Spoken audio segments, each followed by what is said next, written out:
الرحمن علم القرآن خلق الإنسان علمه البيان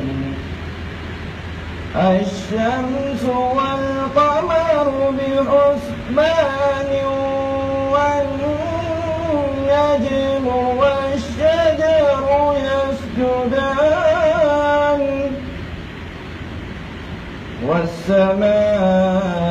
والسماء رفعها ووضع الميزان ألا تطغوا في الميزان وأقيموا الوزن بالقسط ولا تخسروا الميزان والأرض وضعها للأنام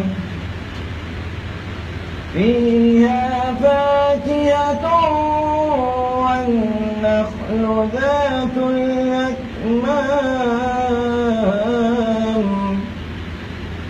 والحب ذو العصف والريحان فبأي آلاء ربكما